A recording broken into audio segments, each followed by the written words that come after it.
Food കഴിക്കാൻ വന്ന് ജീവൻ boarding ഹൗസിലാണ് കേട്ടോ. നമ്മുടെ ചെമ്പൂർ സ്റ്റേഷൻ്റെ തൊട്ടടുത്തുള്ള ജീവൻ ബോർഡിംഗ് ഹൗസ്. ഇവിടെ നല്ല ഉച്ച സമയമാണ്, നല്ല തിരക്കുണ്ട്. ഇത് പുറത്ത് നല്ലൊരു ക്യൂ ഒക്കെ നമുക്ക് കാണാം. നമുക്ക് നോക്കാം ഫുഡ് എന്തൊക്കെയാണെന്ന്.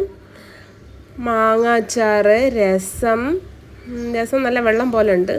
പിന്നെ ഇതാ കടലേൻ്റെ ഒരു കറി, പിന്നെ ചമ്മന്തി, തൈര്, പായസം, പട്ടാണിക്കടലേൻ്റെ കറി, ബീട്രൂട്ടിൻ്റെ ഉപ്പേരി, വെള്ളം, ചപ്പാത്തിയാണ് കേട്ടോ ആദ്യം. പിന്നെ അങ്ങനെ ഫുഡിൻ്റെ കാര്യത്തിൽ അങ്ങനെ ഒരു പക്ഷഭേദമൊന്നുമില്ല, എല്ലാവർക്കും ഏകദേശം ഒരേപോലത്തെ ഒരു ഫുഡാണ് കൊടുത്തത്. പിന്നെ അങ്ങനെ വലിയ ഓപ്ഷൻസ് ഇല്ല.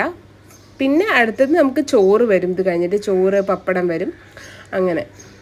അപ്പം വെജിറ്റേറിയൻസിനൊക്കെ ട്രൈ ചെയ്യാവുന്നതാണ്. വെജിറ്റേറിയൻസിനൊക്കെ നല്ലൊരു ഓപ്ഷനാണ്. പിന്നെ നോൺ വെജിറ്റേറിയൻസിന് അത്ര ഇഷ്ടപ്പെടുമോ എന്നുള്ള കാര്യം സംശയമാണ്. പിന്നെ ഈ മാങ്ങാച്ചാറ് നല്ല അടിപൊളിയായിരുന്നു കേട്ടോ, നല്ല ഫ്രഷ് ആയിട്ടുള്ള മാങ്ങാച്ചാറ്.